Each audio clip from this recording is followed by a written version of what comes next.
The Book of Esther. This is what happened during the time of Xerxes. The Xerxes, who ruled over 127 provinces stretching from India to Kush.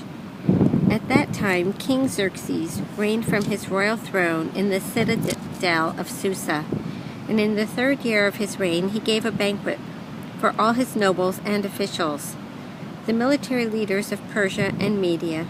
The princes and the nobles of the provinces were present. For a full 180 days he displayed the vast wealth of his kingdom and the splendor and glory of his majesty. When these days were over, the king gave a banquet lasting 7 days in the enclosed garden of the king's palace for all the people from the least to the greatest who were in the citadel of Susa. The garden had hangings of white and blue linen, fastened with cords of white linen and purple material to silver rings on marble pillars. There were couches of gold and silver on a mosaic pavement of porphyry marble, mother of pearl, and other costly stones. Wine was served in goblets of gold, each one different from the other, and the royal wine was abundant, in keeping with the king's liberality. By the king's command, each guest was allowed to drink in his own way, for the king instructed all the wine stewards to serve each man what he wished.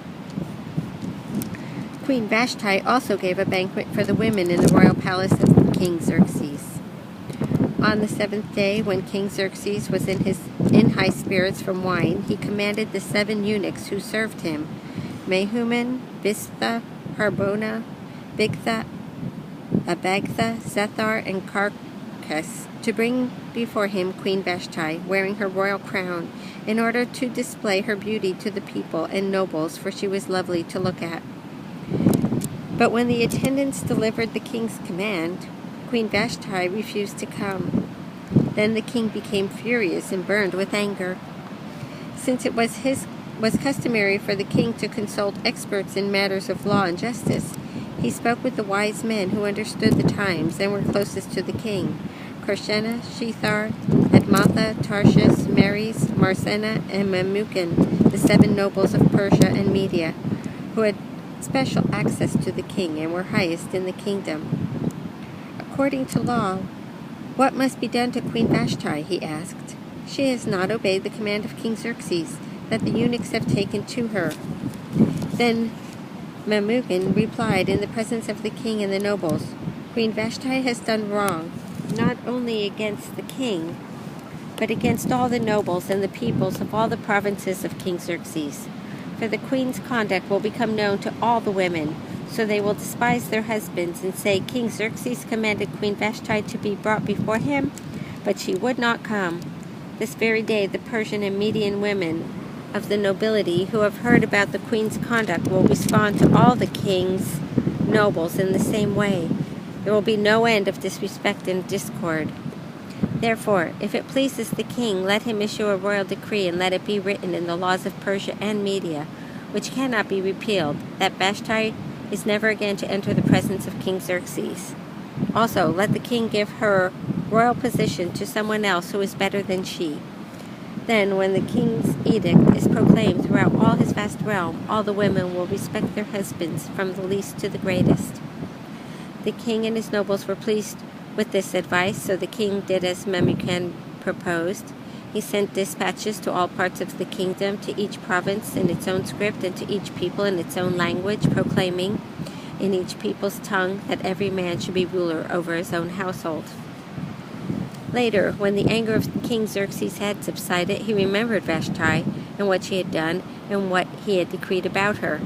Then the king's personal attendants proposed, let a search be made for beautiful young virgins for the king. Let the king appoint commissioners in every province of his realm to bring all these beautiful girls into the harem at the citadel of Susa. Let them be placed under the care of Haggai, the king's eunuch, who is in charge of the women, and let beauty treatments be given to them. Then let the girl who pleases the king be queen instead of Vashti. This advice appealed to the king, and he followed it. Now there was in the citadel of Susa a Jew of the tribe of Benjamin named Mordecai, son of Jair, the son of Shimei, the son of Kish, who had been carried into exile from Jerusalem by Nebuchadnezzar, king of Babylon. Among those taken captive was Jehoiakim, king of Judah. Mordecai had a cousin named Hadassah, whom he had brought up because she had neither father nor mother. This girl, who was also known as Esther, was lovely in form and features, and Mordecai had taken her as his own daughter when her father and mother died. When the king's order and edict had been proclaimed, many girls were brought to the citadel of Susa and put under the care of Hegai. Esther was taken to the king's palace and entrusted to Hegai, who had charge of the harem. The girl pleased him and won his favor. Immediately he provided her with her beauty treatments and special food. He assigned to her 7 maids selected from the king's palace and moved her and her maids into the best place in the harem. Esther had not revealed her nationality and family background because Mordecai had forbidden her to do so. Every day he walked back and forth near the courtyard of the harem to find out how Esther was and what was happening to her. Before a girl's turn came to go into King Xerxes, she had to complete 12 months of beauty treatments prescribed for the women, 6 months with oil of myrrh and 6 with perfumes and cosmetics. And this is how she would go to the king. Anything she wanted was given her to take with her from the harem to the king's palace. In the evening she would go there, and in the morning return to another part of the harem to the care of Shashgaz, the king's eunuch, who was in charge of the concubines. She would not return to the king unless he was pleased with her and summoned her by name. When the turn came for Esther, the girl Mordecai had adopted, the daughter of his uncle Abihail, to go to the king, she asked for nothing other than what Hegai, the king's eunuch, who was in charge of the harem, suggested. And Esther won the favor of everyone who saw her. She was taken to King Xerxes in the royal residence in the 10th month, in the month of Tebeth, in the 7th year of his reign. Now the king was attracted to Esther more than to any of the other women, and she won his favor and approval more than any of the other virgins. So he set a royal crown on her head and made her queen instead of Vashti. And the king gave a great banquet, Esther's banquet, for all his nobles and officials. He proclaimed a holiday throughout the provinces and distributed gifts with royal liberty. When the virgins were assembled a second time, Mordecai was sitting at the king's gate. But Esther had kept secret her family background and nationality, just as Mordecai had told her to do, for she continued to follow Mordecai's instructions, as she had done when he was bringing her up. During the time Mordecai was sitting at the king's gate, Bigthana and Teresh, 2 of the king's officers who guarded the doorway, became angry and conspired to assassinate King Xerxes. But Mordecai found out about the plot and told Queen Esther, who in turn reported it to the king, giving credit to Mordecai. And when the report was investigated and found to be true, the 2 officials were hanged on a gallows. All this was recorded in the book of the annals in the presence of the king. After these events, King Xerxes honored Haman, the son of Hammedatha, the Agagite, elevating him and giving him a seat of honor higher than that of all the other nobles. All the royal officials at the king's gate knelt down and paid honor to Haman, for the king had commanded this concerning him. But Mordecai would not kneel down or pay him honor. Then the royal officials at the king's gate asked Mordecai, "Why do you disobey the king's command day after day?" They spoke to him, but he refused to comply. Therefore they told Haman about it to see whether Mordecai's behavior would be tolerated, for he had told them he was a Jew. When Haman saw that Mordecai would not kneel down or pay him honor, he was enraged. Yet having learned who Mordecai's people were, he scorned the idea of killing only Mordecai. Instead, Haman looked for a way to destroy all Mordecai's people, the Jews, throughout the whole kingdom of Xerxes. In the 12th year of King Xerxes, in the 1st month, the month of Nisan, they cast the pur, that is, the lot, in the presence of Haman to select a day and a month, and the lot fell on the 12th month, the month of Adar. Then Haman said to King Xerxes, "There is a certain people dispersed and scattered among the peoples in all the provinces of your kingdom, whose customs are different from those of all other people, and who do not obey the king's laws. It is not in the king's best interest to tolerate them. If it pleases the king, let a decree be issued to destroy them, and I will put 10,000 talents of silver into the royal treasury for the men who carry out this business." So the king took his signet ring from his finger and gave it to Haman, the son of Hammedatha, the Agagite, the enemy of the Jews. "Keep the money," the king said to Haman, "and do with the people as you please." Then on the 13th day of the first month, the royal secretaries were summoned. They wrote out in the script of each province and in the language of each people all Haman's orders to the king's satraps, the governors of the various provinces, and the nobles of the various peoples. These were written in the name of King Xerxes himself and sealed with his own ring. Dispatches were sent by couriers to all the king's provinces with the order to destroy, kill, and annihilate all the Jews, young and old, women and little children, on a single day, the 13th day of the 12th month, the month of Adar, and to plunder their goods. A copy of the text of the edict was to be issued as law in every province and made known to the people of every nationality, so they would be ready for that day. Spurred on by the king's command, the couriers went out, and the edict was issued in the citadel of Susa. The king and Haman sat down to drink, but the city of Susa was bewildered. When Mordecai learned of all that had been done, he tore his clothes, put on sackcloth and ashes, and went out into the city, wailing loudly and bitterly. But he went only as far as the king's gate, because no one clothed in sackcloth was allowed to enter it. In every province to which the edict and order of the king came, there was great mourning among the Jews, with fasting, weeping, and wailing. Many lay in sackcloth and ashes. When Esther's maids and the eunuchs came and told her about Mordecai, she was in great distress. She sent clothes for him to put on instead of his sackcloth, but he would not accept them. Then Esther summoned Hathach, one of the king's eunuchs, and assigned to attend to her, and ordered him to find out what was troubling Mordecai and why.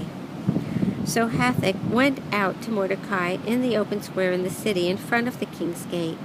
Mordecai told him everything that had happened to him, including the exact amount of money Haman had promised to pay into the royal treasury for the destruction of the Jews. He also gave him a copy of the text of the edict for the annihilation, which had been published in Susa, to show to Esther and to explain it to her. And he told him to urge her to go into the king's presence to beg for mercy, and he pled with him for her people. Hathach went back and reported to Esther what Mordecai had said. Then she instructed him to say to Mordecai, "All the king's officials and the people of the royal provinces know that for any man or woman who approaches the king in the inner court without being summoned, the king has but one law, that to be put to death. The only exception to this is for the king to extend the gold scepter to him and spare his life. But 30 days have passed since I was called to go to the king." When Esther's words were reported to Mordecai, he sent back this answer: "Do not think that because you are in the king's house, you alone of all the Jews will escape. For if you remain silent at this time, relief and deliverance for the Jews will arise from another place, but you and your father's family will perish. And who knows but that you have come to royal position for such a time as this?" Then Esther sent this reply to Mordecai: "Go, gather all the Jews who are in Susa and fast for me. Do not eat or drink for 3 days, night or day. I and my maids will fast as you do. When this is done, I will go to the king, even though it is against the law, and if I perish, I perish." So Mordecai went away and carried out all of Esther's instructions. On the 3rd day, Esther put on her royal robes and stood in the inner court of the palace in front of the king's hall. The king was sitting on his royal throne in the hall facing the entrance. When he saw Queen Esther standing in the court, he was pleased with her and held out to her the gold scepter that was in his hand. So Esther approached and touched the tip of the scepter. Then the king asked, "What is it, Queen Esther? What is your request? Even up to half the kingdom, it will be given to you." "If it pleases the king," replied Esther, "let the king, together with Haman, come today to a banquet I have prepared for him." "Bring Haman at once," the king said, "so that we may do what Esther pleases." So the king and Haman went to the banquet Esther had prepared. As they were drinking wine, the king again asked Esther, "Now what is your petition? It will be given you. And what is your request? Even up to half the kingdom, it will be granted." Esther replied, "My petition and my request is this: If the king regards me with favor, and if it pleases the king to grant my petition and fulfill my request, let the king and Haman come tomorrow to the banquet I will prepare for them. Then I will answer the king's question." Haman went out that day happy and in high spirits. But when he saw Mordecai at the king's gate, and observed that he neither rose nor showed fear in his presence, he was filled with rage against Mordecai. Nevertheless, Haman restrained himself and went home. Calling together his friends and Cherish's wife, Haman boasted to them about his vast wealth, his many sons, and all the ways the king had honored him, and how he had elevated him above other nobles and officials. "And that's not all," Haman added. "I'm the only person Queen Esther invited to accompany the king to the banquet she gave, and she has invited me, along with the king, tomorrow. But all this gives me no satisfaction as long as I see that Jew Mordecai sitting at the king's gate." His wife Zeresh and all his friends said to him, "Have a gallows built, 75 feet high, and ask the king in the morning to have Mordecai hanged on it. Then go with the king to the dinner and be happy." This suggestion delighted Haman, and he had the gallows built.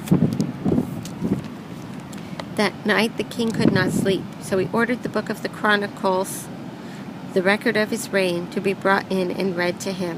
It was found recorded there that Mordecai had exposed Bigthana and Teresh, two of the king's officers who guarded the doorway, who had conspired to assassinate King Xerxes.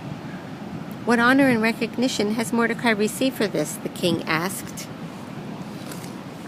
"Nothing has been done for him," his attendants answered. The king said, "Who is in the court?" Now Haman had just entered the outer court of the palace to speak to the king about hanging Mordecai on the gallows he had erected for him. His attendants answered, "Haman is standing in the court." "Bring him in," the king ordered. When Haman entered, the king asked him, "What should be done for the man the king delights to honor?" Now Haman thought to himself, "Who is there that the king would rather honor than me?" So he answered the king, "For the man the king delights to honor, have them bring a royal robe the king has worn, and a horse the king has ridden, one with a royal crest placed on its head. Then let the robe and the horse be entrusted to one of the king's most noble princes. Let them robe the man the king delights to honor, and lead him on the horse through the city streets, proclaiming before him, 'This is what is done for the man the king delights to honor.' Go at once," the king commanded Haman. "Get the robe and the horse, and do just as you have suggested for Mordecai the Jew, who sits at the king's gate. Do not neglect anything you have recommended." So Haman got the robe and the horse. He robed Mordecai and led him on horseback through the city streets, proclaiming before him, "This is what is done for the man the king delights to honor." Afterward Mordecai returned to the king's gate, but Haman rushed home with his head covered in grief and told Zeresh, his wife, and all his friends everything that had happened to him. His advisers and his wife Zeresh said to him, "Since Mordecai, before whom your downfall has started, is of Jewish origin, you cannot stand against him. You will surely come to ruin." While they were still talking with him, the king's eunuchs arrived and hurried Haman away to the banquet Esther had prepared. So the king and Haman went to dine with Queen Esther, and as they were drinking wine on that second day, the king asked again, "Queen Esther, what is your petition? It will be given you. What is your request, even up to half the kingdom? It will be granted." Then Queen Esther answered, "If I have found favor with you, O king, and if it pleases your majesty, grant me my life. This is my petition. And spare my people. This is my request. For I and my people have been sold for destruction and slaughter and annihilation. If we had merely been sold as male and female slaves, I would have kept quiet, because no such distress would justify disturbing the king." "King Xerxes," asked Queen Esther, "who is he? Where is the man who has dared to do such a thing?" Esther said, "The adversary and enemy is this vile Haman." Then Haman was terrified before the king and queen. The king got up in a rage, left his wine, and went out into the palace garden. But Haman, realizing that the king had already decided his fate, stayed behind to beg Queen Esther for his life. Just as the king returned from the palace garden to the banquet hall, Haman was falling on the couch where Esther was reclining. The king exclaimed, Will he even molest the queen while she is with me in the house?" As soon as the word left the king's mouth, they covered Haman's face. Then Harbona, one of the eunuchs attending the king, said, "A gallows 75 feet high stands by Haman's house. He had it made for Mordecai, who spoke up to help the king." The king said, "Hang him on it." So they hanged Haman on the gallows he had prepared for Mordecai. Then the king's fury subsided. That same day King Xerxes gave Queen Esther the estate of Haman, the enemy of the Jews. And Mordecai came into the presence of the king, for Esther had told how he was related to her. The king took off his signet ring, which he had reclaimed from Haman, and presented it to Mordecai. And Esther appointed him over Haman's estate. Esther again pleaded with the king, falling at his feet and weeping. She begged him to put an end to the evil plan of Haman the Agagite, which he had devised against the Jews. Then the king extended the gold scepter to Esther, and she arose and stood before him. "If it pleases the king," she said, "and if he regards me with favor and thinks it the right thing to do, and if he is pleased with me, let an order be written overruling the dispatches that Haman, son of Hammedatha the Agagite, devised, and wrote to destroy the Jews in all the king's provinces. For how can I bear to see disaster fall on my people? How can I bear to see the destruction of my family?" King Xerxes replied to Queen Esther and to Mordecai the Jew, "Because Haman attacked the Jews, I have given his estate to Esther, and they have hanged him on the gallows. Now write another decree in the king's name in behalf of the Jews as it seems best to you, and seal it with the king's signet ring, for no document written in the king's name and sealed with his ring can be revoked." At once the royal secretaries were summoned. On the 23rd day of the 3rd month, the month of Sivan, they wrote out all Mordecai's orders to the Jews and to the satraps, governors, and nobles of the 127 provinces stretching from India to Cush. These orders were written in the script of each province and the language of each people, and also to the Jews in their own script and language. Mordecai wrote in the name of King Xerxes, sealed the dispatches with the king's signet ring, and sent them by mounted couriers who rode fast horses, especially bred for the king. The king's edict granted the Jews in every city the right to assemble and protect themselves, to destroy, kill, and annihilate any armed force of any nationality or province that might attack them and their women and children, and to plunder the property of their enemies. The day appointed for the Jews to do this in all the provinces of King Xerxes was the 13th day of the 12th month, the month of Adar. A copy of the text of the edict was to be issued as law in every province and made known to the people of every nationality, so that the Jews would be ready on the day to avenge themselves on their enemies. The couriers riding the royal horses raced out, spurred on by the king's command, and the edict was also issued in the citadel of Susa. Mordecai left the king's presence wearing royal garments of blue and white, a large crown of gold and purple robe of fine linen, and the city of Susa held a joyous celebration. For the Jews it was a time of happiness and joy, gladness and honor. In every province and in every city, wherever the edict of the king went, there was joy and gladness among the Jews, with feasting and celebrating, and many people of other nationalities became Jews, because fear of the Jews had seized them. On the 13th day of the 12th month, the month of Adar, the edict commanded by the king was to be carried out. On this day, the enemies of the Jews had hoped to overpower them, but now the tables were turned and the Jews got the upper hand over those who hated them.